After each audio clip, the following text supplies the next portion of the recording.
एक बार एक गांव में कन्हैया नाम का एक भोला भाला आदमी रहता था। कन्हैया का उसी गांव में एक छोटा सा घर था। घर में वो और उसकी पत्नी और एक छोटा सा बच्चा रहता था, जो उसकी पत्नी को अभी अभी कुछ दिन पहले ही हुआ था। कन्हैया के पास जमीन तो खूब सारी थी, पर वह सारी जमीन बंजर थी। उस जमीन पर कोई भी फसल नहीं हो पाती थी, जिस कारण वह अपना घर चलाने के लिए एक मुनीम जी के घर पर काम करता था।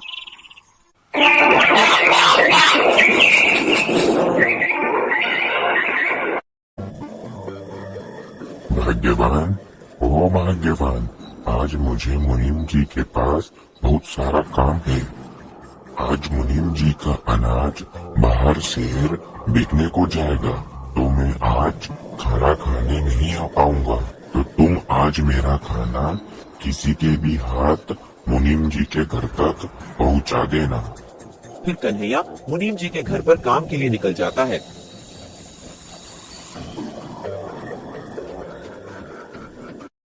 आज तो कोई नजर नहीं आ रहा जिसके हाथ में यह खाना पहुंचा सकूं।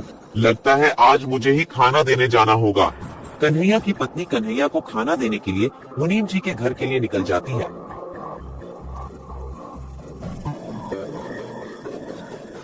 मगर रास्ते में उसे एक सांप काट लेता है। अरे ये किसने काट लिया? मुझे कांटा तो छुआ नहीं है। कितना दर्द हो रहा है। सांप काटते ही वह जमीन पर गिर जाती है और वहाँ पर खूब सारी भीड़ इकट्ठा हो जाती है। कन्हैया लाल, अभी अभी गांव से एक खबर आ रही है कि तुम्हारी पत्नी को एक सांप ने काट लिया है। तुम्हें तुरंत ही उसके पास जाना होगा। कन्हैया चौंक जाता है और कन्हैया वहाँ से तुरंत ही निकल जाता है।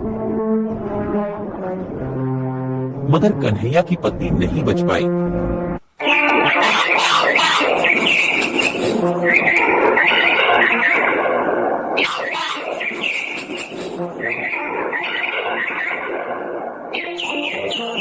सब खत्म हो गया। तुम मुझे और अपने इस बच्चे को अकेला ही छोड़ गई। अब इस बच्चे को मैं कैसे पालूंगा? इससे बढ़िया तो मैं भी मर जाता। अपनी पत्नी के गुजर जाने के दुख में कन्हैया खूब दुखी हो रहा था।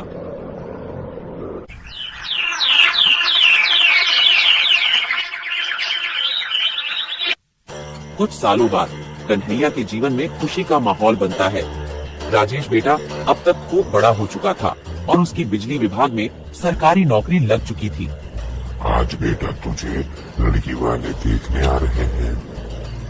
आइए आइए, आपका स्वागत है मेरे छोटे से घर में।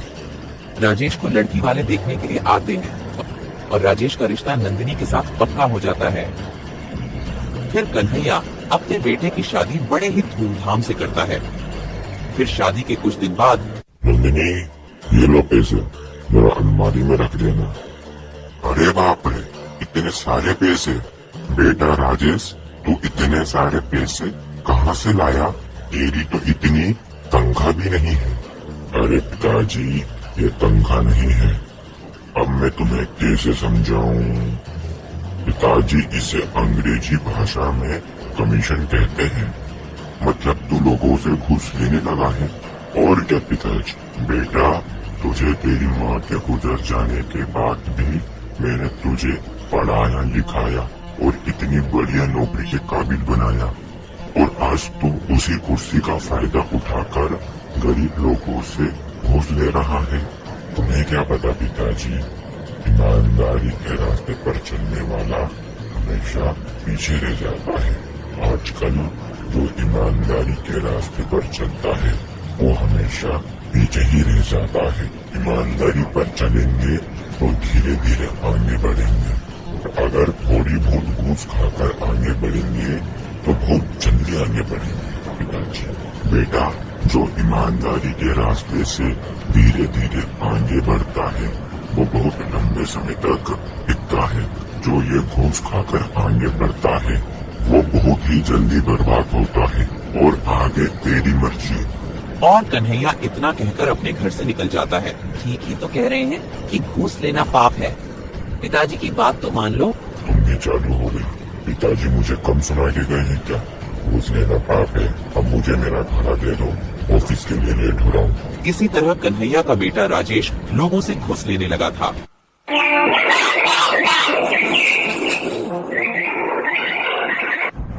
वहाँ हर रोज ढेर सारे पैसे लाने लगा, पर कन्हैया को बिल्कुल भी पसंद नहीं था। अरे बेटा, ये मुझे नहीं है पसंद। तू मेरे लिए ये लोगों से घूस खाना बंद क्यों नहीं कर देता? अरे पिताजी, तुम तो मेरे हाथ धोकर पीछे ही पड़ गए। घूस घूस लगा रखा है। मैं ये घूस लेना बंद नहीं कर सकता। तुम्हें मेरे साथ रहना हो तो रहो, वरना यहाँ से निकलो। तुम्हें जरा सी भी शर्म नहीं है? कोई भला अपने पिताजी से ऐसी बात करता है? क्या वो क्या गलत कह रहे हैं? ठीक ही तो कह रहे हैं कि घूस लेना पाप है। कोई ये पाप वाप नहीं है। आजकल सब ऐसे ही काम करते हैं। और तुम ज्यादा मेरी अम्मा मत बनो। तुम्हें भी इस घर में रहना हो तो रहो, वरना तुम यहाँ से निकलो। अरे बेटा, मेरे कारण तुम दोनों आपस में मत लड़ो। मैं ही इस घर को छोड़कर चला जाता हूँ। अरे पिताजी, इन्होंने तुम्हें गुस्से में आकर घर छोड़कर जाने को कह दिया है। आप तो सच में घर छोड़कर जाने को तैयार हो गए? तुम कहाँ पर रहोगे? बेटा, तू मेरे रहने की चिंता मत कर। मैं तो कहीं पर भी रह लूंगा। इतना कहकर कन्हैया घर छोड़कर चला जाता है। अरे तुम कैसे बेटे हो जो अपने पिता को घर छोड़कर जाने के लिए एक बार भी नहीं रोका? कन्हैया अपना घर छोड़कर मुनीम जी के घर पर जाता है। क्या हुआ कन्हैया, आज तो तुम समय से पहले काम पर आ गए। और कन्हैया मुनीम जी को अपने बेटे की सारी बात बता देता है। अरे बाप रे, तुम्हारे बेटे ने तुम्हें घर से निकाल दिया। ये तो उसने बहुत गलत किया। कन्हैया, तुम चिंता मत करो। आज से तुम मेरे साथ मेरी ये हवेली में रहोगे। नहीं मुनीम जी, मैं तो मेरे खेत में ही रह लूंगा। कन्हैया, तुम वहाँ पर कैसे रह पाओगे? मुनीम जी, मैं वहाँ आराम से रह लूंगा। तुम्हारा मुंह उतरा उतरा क्यों लग रहा है? आज ऑफिस में कुछ हुआ कि? हाँ, आज मैं लोगों से घूस लेता पकड़ा गया और अब मुझे अपनी नौकरी से भी निकाल दिया गया है। और मैंने जितना भी घूस का पैसा खाया है वो मुझे सरकार को वापस लौटाना होगा। मुझे बिल्कुल भी समझ नहीं आ रहा है अब मैं क्या करूँगा। कन्हैया अपने खेतों के बीच में एक झोपड़ी तैयार करता है और उसी झोपड़ी में रहने लग जाता है।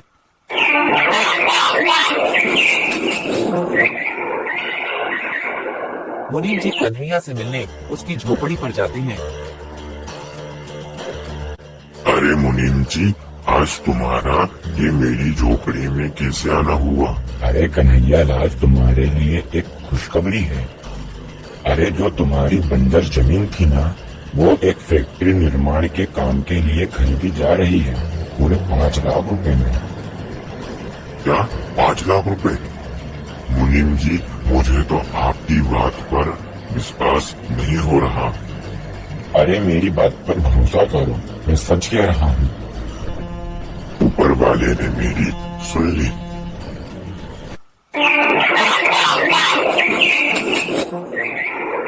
कन्हैया अपने बंजर जमीन को बेचकर उसी गांव में जमीन के पैसे से एक बढ़िया सा घर बनवा लेता है। और उधर सरकार द्वारा पैसे लेने के बावजूद सरकार उनका घर भी जब्त कर लेती है, जिस कारण राजेश और नंदिनी को घर खाली करके जाना पड़ा। आज तुम्हारे लालच के चक्कर में पिताजी भी घर छोड़कर चले गए और आज हमें भी घर से बेघर होना पड़ा तुम्हारे लालच के चक्कर में। आओ राजेश बेटा, अब तो तुम्हारा पिता लखपति बन गया है। तुम यह खबर सुनकर आए हो, मैं जानता हूँ। तुम तुम्हारे पिता के पास केवल पैसों की लालच में ही आए हो। तुमने आज तक तुम्हारी माँ को देखा? ये कन्हैया ने तुम्हें तुम्हारी माँ के जाने के बाद खूब पढ़ा लिखा कर बड़ा करा और तुमने उसे ही घर से निकाल दिया और तुमने उसी पिता को घर से निकाल दिया। तुम्हें ये सब करते बिल्कुल भी शर्म नहीं आई? अरे मुनीम जी, अब छोड़िए। वो अभी बच्चा है, उससे एक छोटी सी गलती हो गई। पिताजी, मुझे माफ कर दो, मुझसे गलती हो गई। और आपकी बात नहीं मानने के कारण आज मेरे हाथ से नौकरी भी चली गई।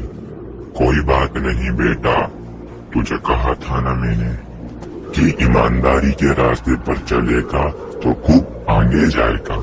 अब देख लिया ना बेईमानी के रास्ते का परिणाम।